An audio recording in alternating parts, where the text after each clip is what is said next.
wewe kuwa wa aina wa namna nyingine tofauti na wengine vile walivyo. Ukiwachukua watu wawili ukawaweka pamoja, ukawaangalia, ukawafanya assessment, utaziona tofauti zao kwenye kazi, kwenye kusoma, kwenye biashara na kila pahala pengine ambapo watu wanapatana. Hata hapa sasa hivi ninapowatazama tayari mimi naona mlivyo tofauti.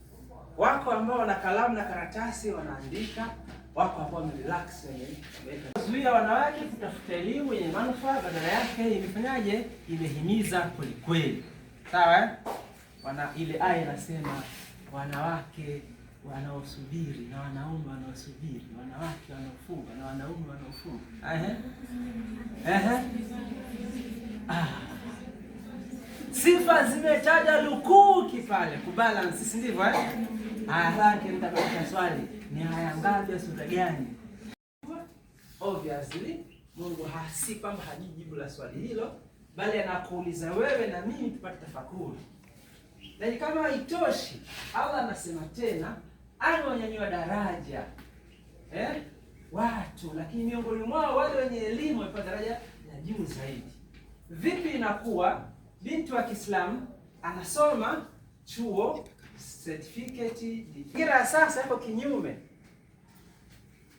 Kadri wadada wanaposoma ndivyo wanaozidi kuwa washenzi wa tabia. Nisamee katika lugha ambayo tunazitumia kwa kivi muktadha wa mazungumzo yetu.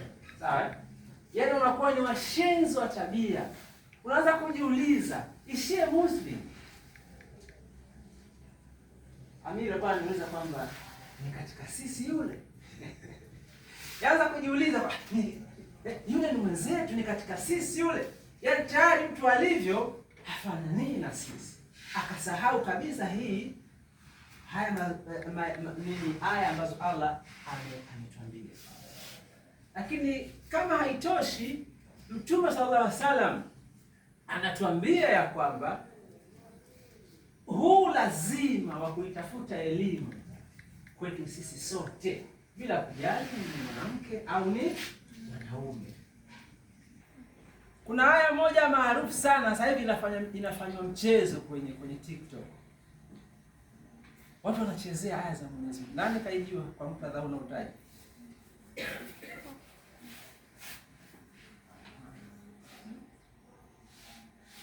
Kwa muktadha huu unaozungumza